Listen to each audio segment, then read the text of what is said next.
Boa tarde a todos os educadores que nos assistem, aos nossos colegas que atuam no mesmo grupo educacional conosco e a todos aqueles que se interessam por esse tema. Eu sou Sônia Barreira, sou diretora pedagógica do Bioma Educação. Estamos aqui hoje com duas colegas muito importantes para nós, atuamos sempre muito em parceria, a Aline Martins Evangelista, que coordena o Centro de Formação da Vila, e a Sandra Durazo, que coordena a área de internacionalização da Bioma Educação.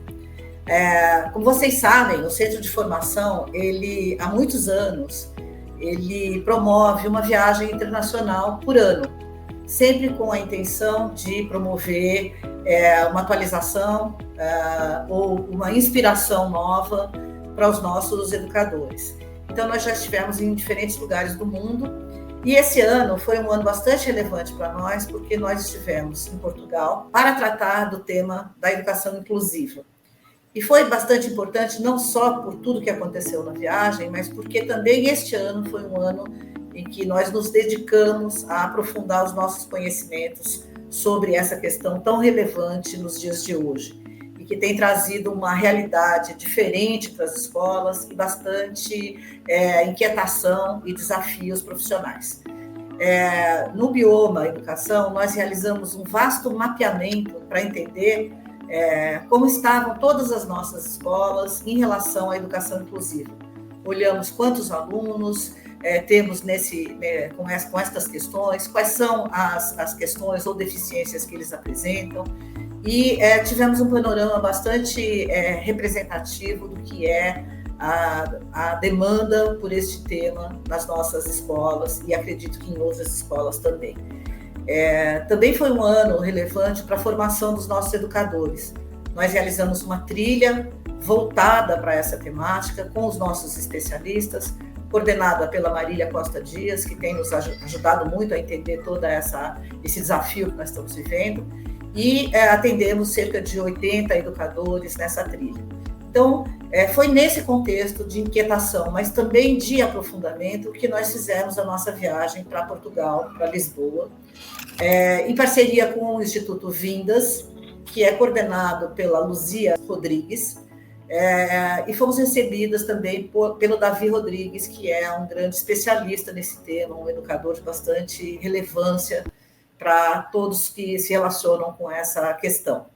E a viagem foi bastante inspiradora, porque nós tivemos um mergulho no sistema educacional português, mas também tivemos a oportunidade de conhecer experiências concretas, tanto em escola pública quanto em escola privada.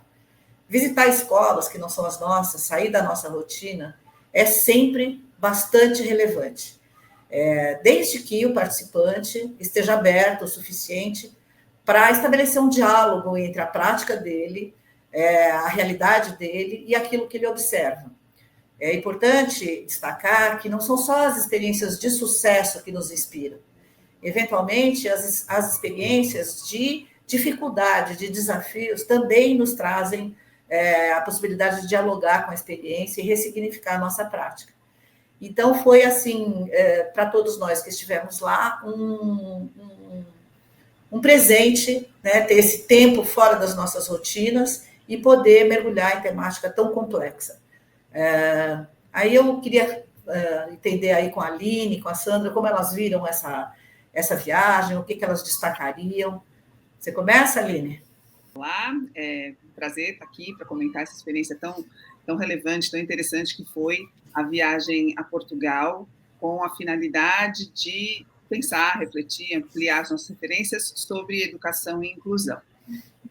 Quando a gente pensa no porquê que a gente viaja, né, a gente até escreveu no blog do Centro de Formação sobre isso, foi um assunto bastante presente durante a viagem. Por que viajar? Por que sair da rotina, conseguir organizar uma semana no meio de tantas demandas, blindar ali um tempo e sair da rotina para estudar?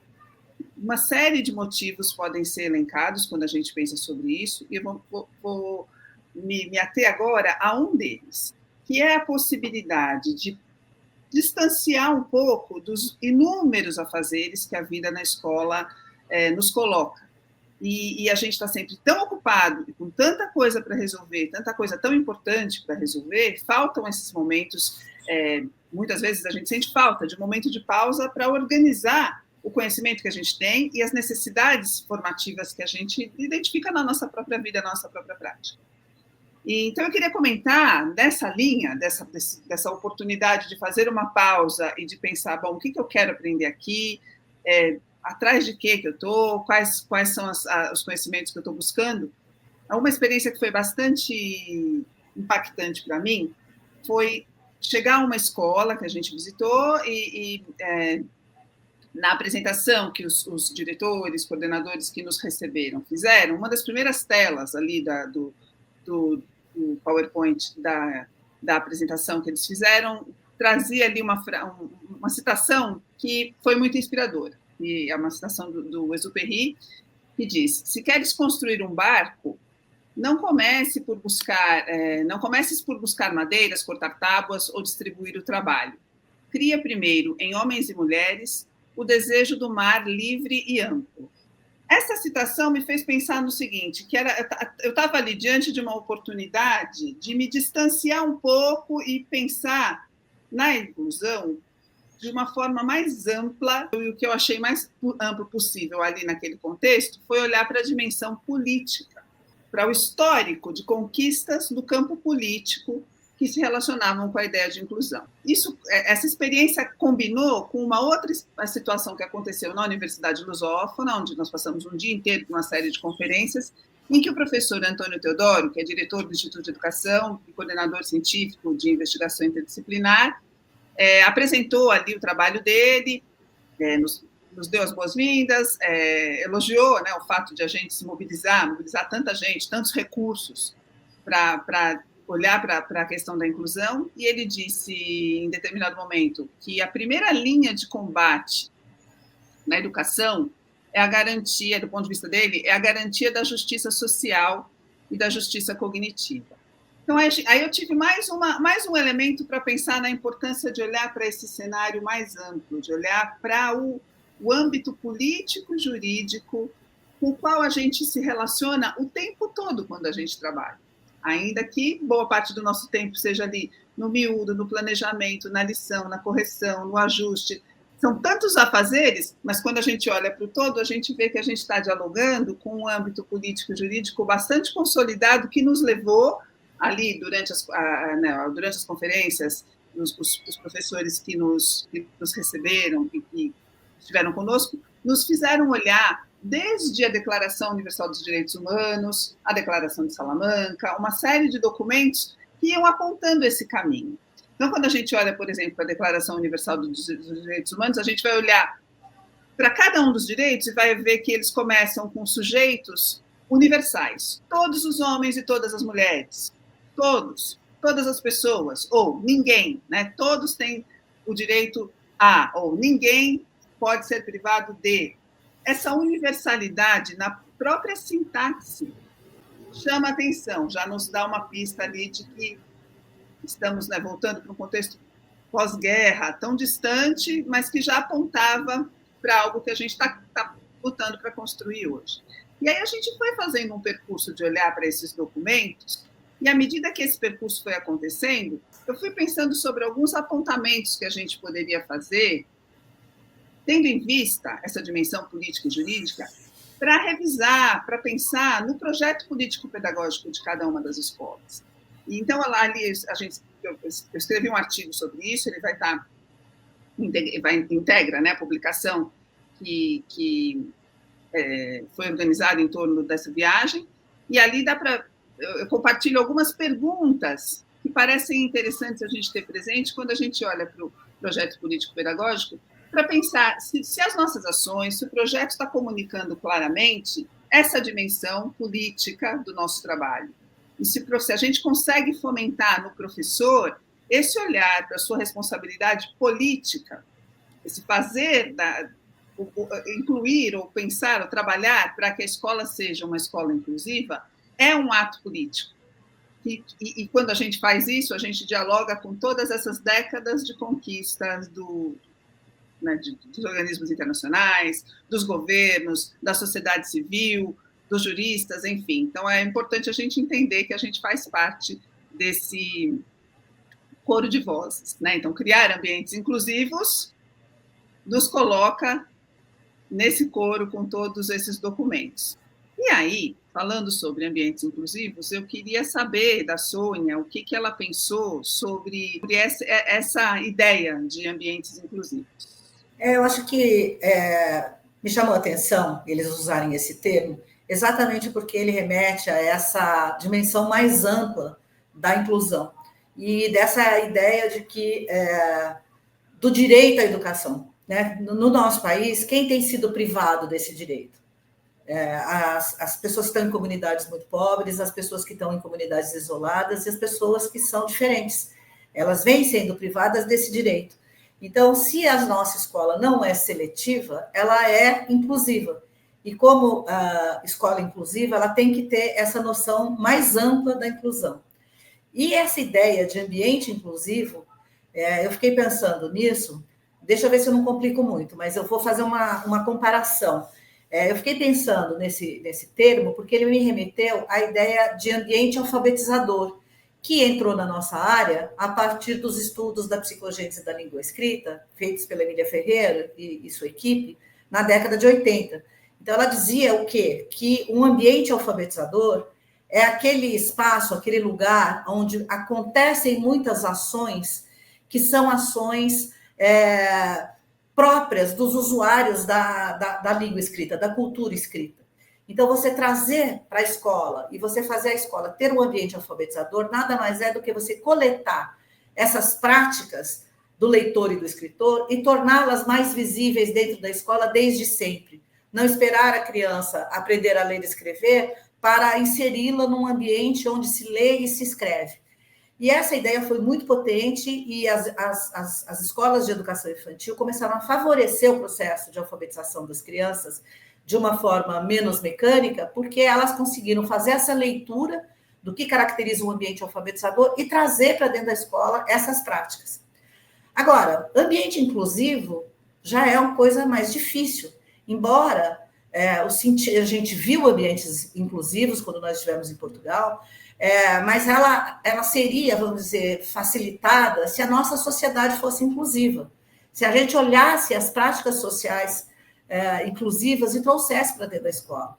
Mas nós temos uma sociedade que exclui, nós temos uma sociedade que tem preconceito, que é capacitista. Então, portanto, se a gente trouxer para dentro da escola práticas sociais relacionadas com as pessoas com deficiência, nós vamos reproduzir um ambiente seletivo e excludente. Né? Então, como é que você constrói um ambiente inclusivo? Essa não é só a tarefa da escola em si, ou seja, do professor, do coordenador, dos diretores. E ela não diz respeito única e exclusivamente aos alunos com deficiência ou com algum comprometimento. Ela deve ser um projeto de sociedade, ela deve ser algo a ser trabalhado com a comunidade.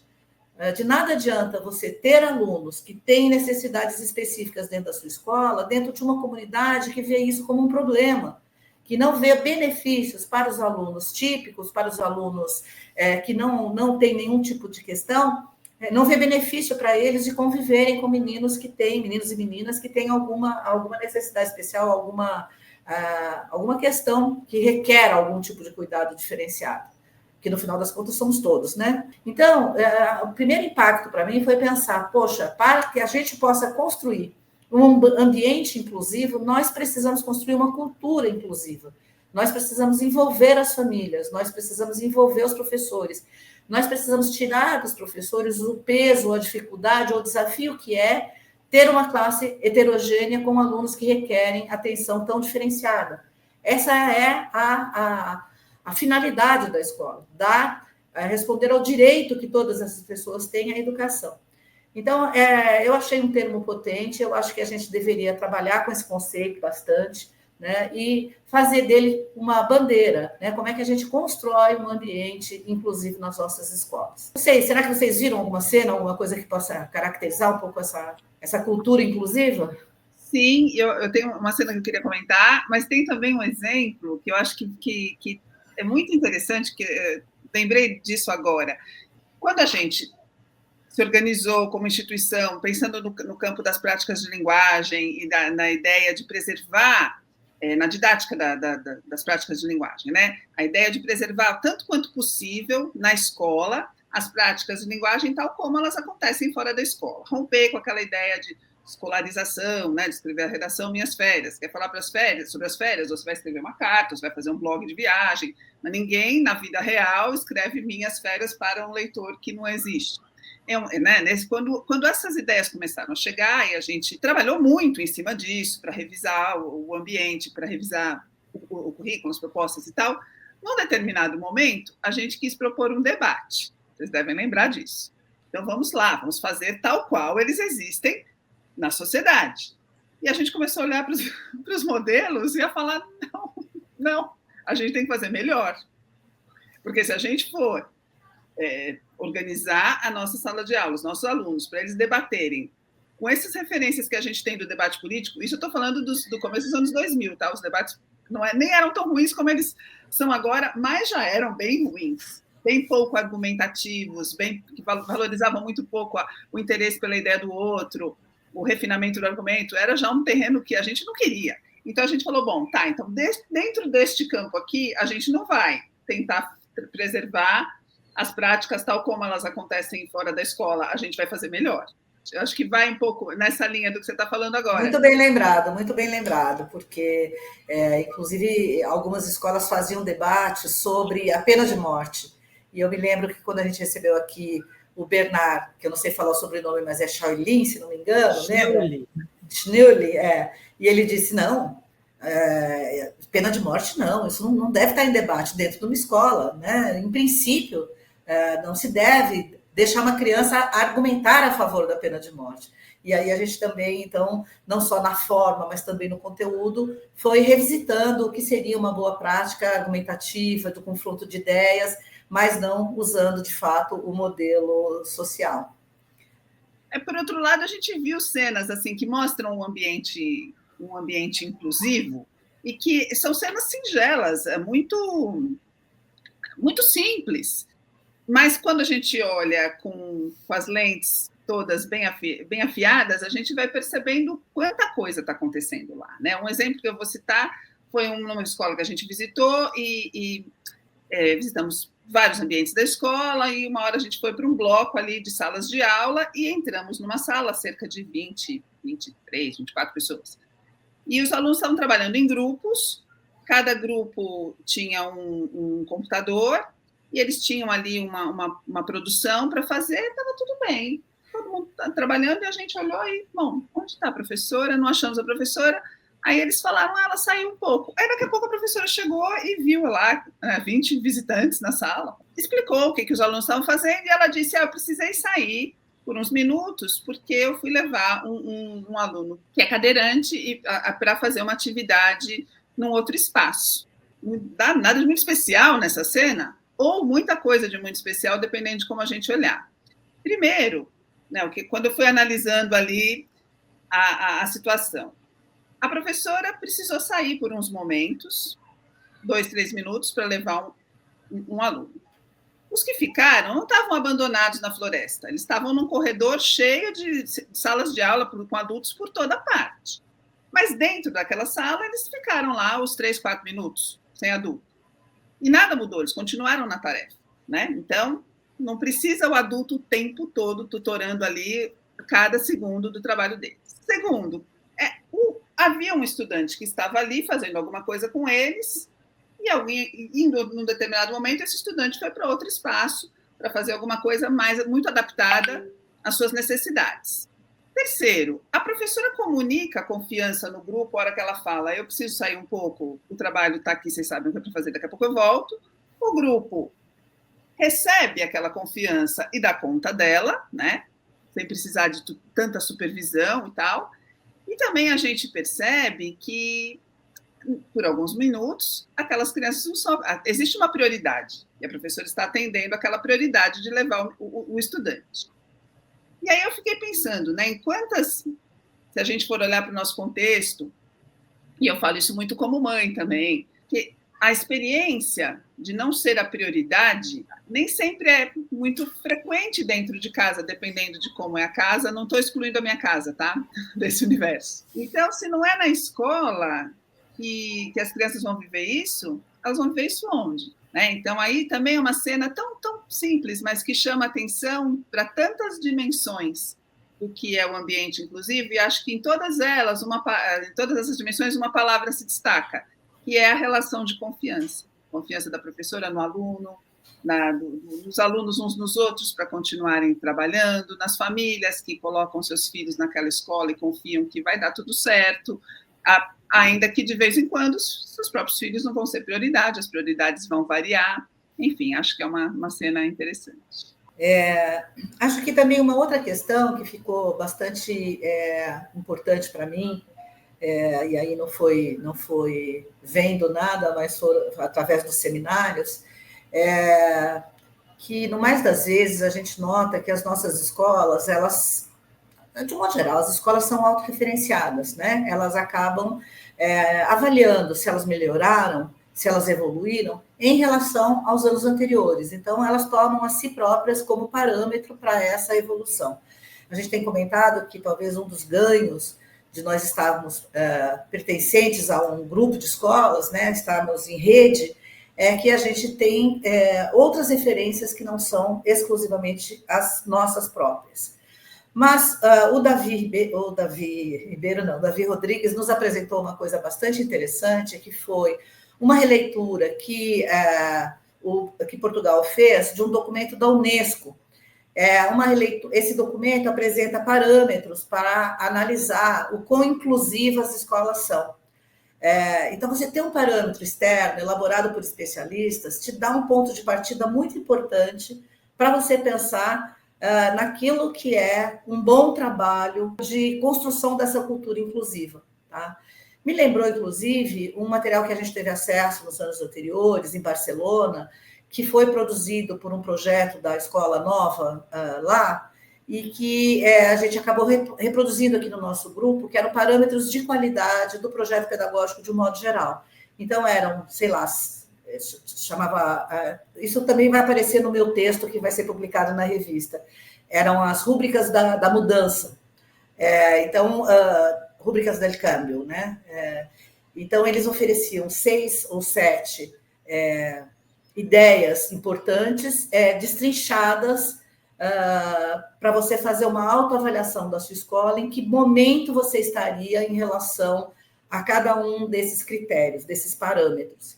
E o que o Davi nos apresentou, né, nesse documento de Portugal, que se chama Percursos da Educação Inclusiva, é uma releitura de um documento desse tipo, feito pela Unesco, mas adaptada para o contexto português. Então, são 8 parâmetros, 8 grandes critérios, que se desdobram e permitem que a escola olhe cada um deles e se pergunte como está a minha escola em relação a essa questão. Estamos super bem, estamos mais ou menos, temos muito o que construir. Então, cada uma dessas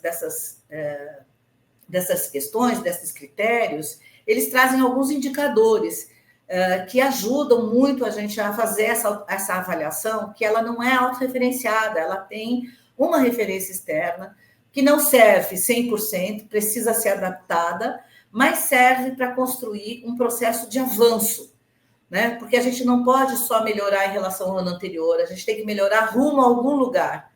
Então, este documento e alguns outros documentos internacionais nos ajudam a pensar no grau de inclusibilidade que a sua escola está nesse momento. E te permite traçar planos de ação muito mais efetivos, porque mais focados. Então, estabelecer prioridades, saber exatamente quais são as etapas que você vai passar para evoluir. Então, não vou reproduzir o documento aqui, mas me parece que é alguma coisa bastante útil para que a gente possa ter uma reflexão sobre o momento que a gente está e traçar planos, sabe? E ser mais efetivo e ir mais rápido, porque também a gente não pode dar um prazo infinito para que essa transformação seja feita dentro da escola. Né? Hoje a gente vive desafios importantes, porque a gente tem muitas perguntas e a gente tem só algumas respostas. mas é preciso avançar, e avançar rapidamente, porque a gente não pode continuar negando um acesso a uma educação de qualidade para as pessoas que possam estar excluídas desse direito importante que é a educação.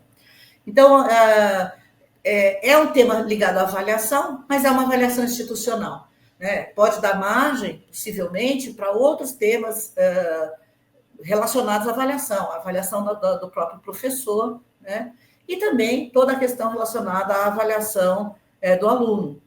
E acho que a Sandra pensou em algumas coisas relacionadas também com esse âmbito do nosso trabalho tão relevante que é a avaliação, né, Sandra?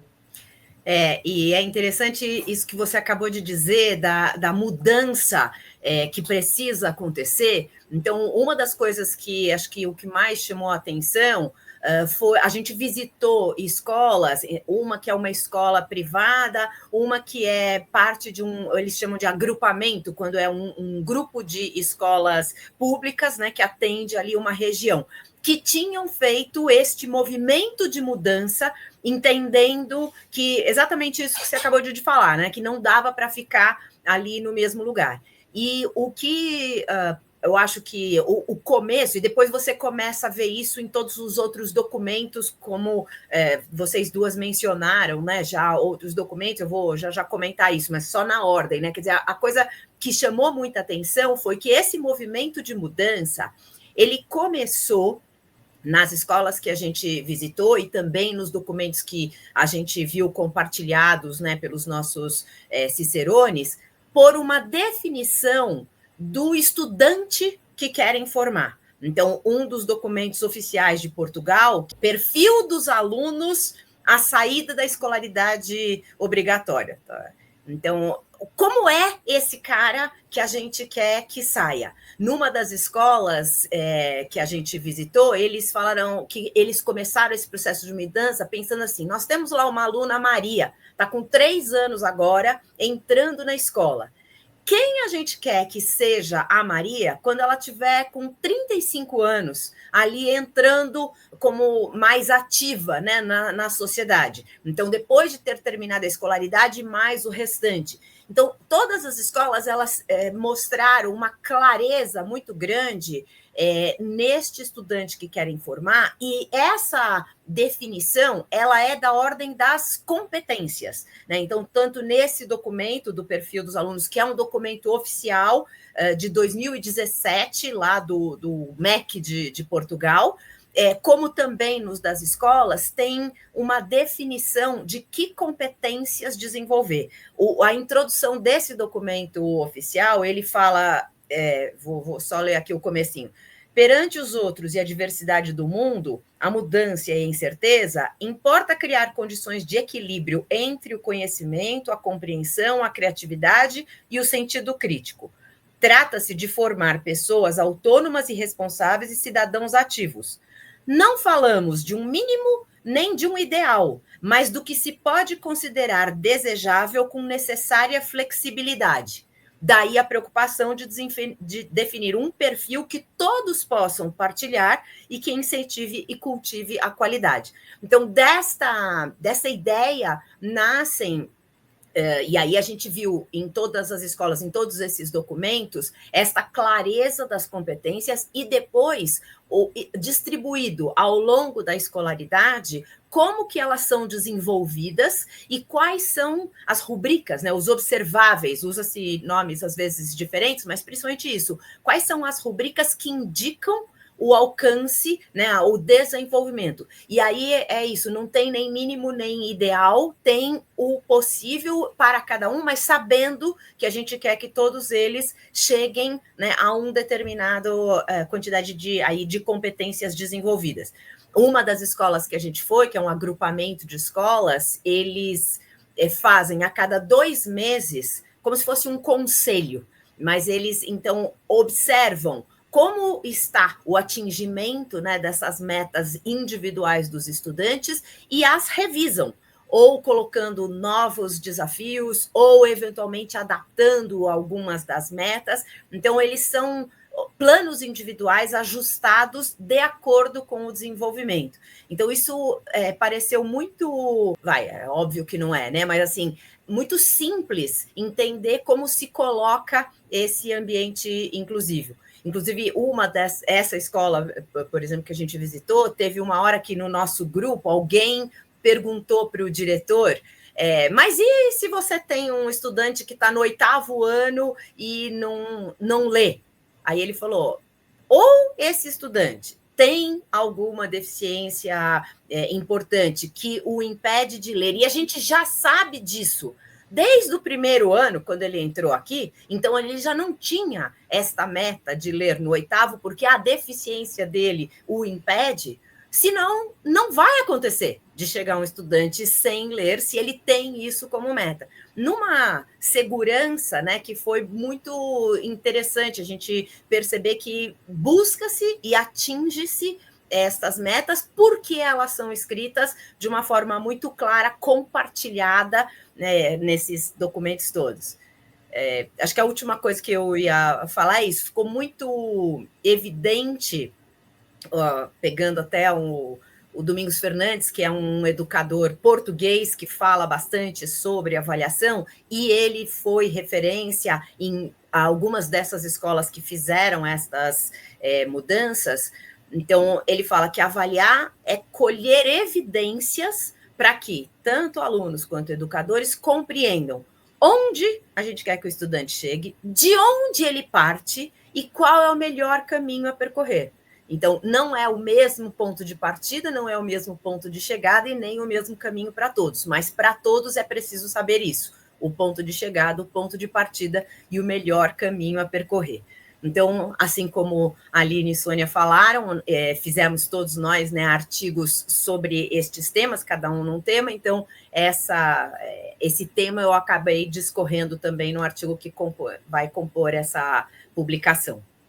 Então, deixa eu fazer um comentário, Sandra, só um complemento, antes de você finalizar, de um outro mecanismo que a gente viu em todas as escolas, que eu acho que é algo para a nossa reflexão, que é aquilo que eles chamam de Central de Apoio Pedagógico, né? CAP, se não me engano, Centro de Apoio Pedagógico, que a gente tem aqui na nossa legislação a ideia da sala de recursos, né? Mas para eles não é uma sala de recursos, não é uma sala onde tem coisas, ali é uma sala onde se apoia aprendizagens específicas num tempo determinado.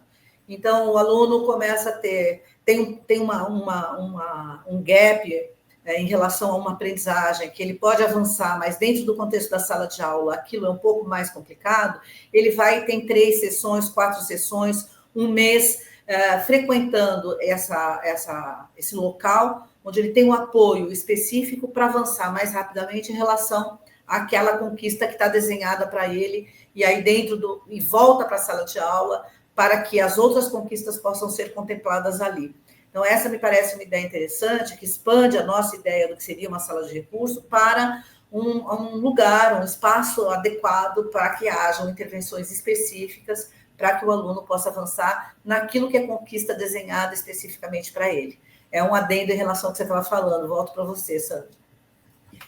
Não, é isso mesmo. A gente viu isso acontecendo, né? Tanto nessas salas, como em outros momentos que eram fora da sala de aula, mas para alguns estudantes aquilo era fundamental, ou até a cena que a Aline falou, né? Era um estudante que naquele momento precisava ir para uma sala e que antes disso estava ali com todos, e eventualmente depois voltaria para lá também.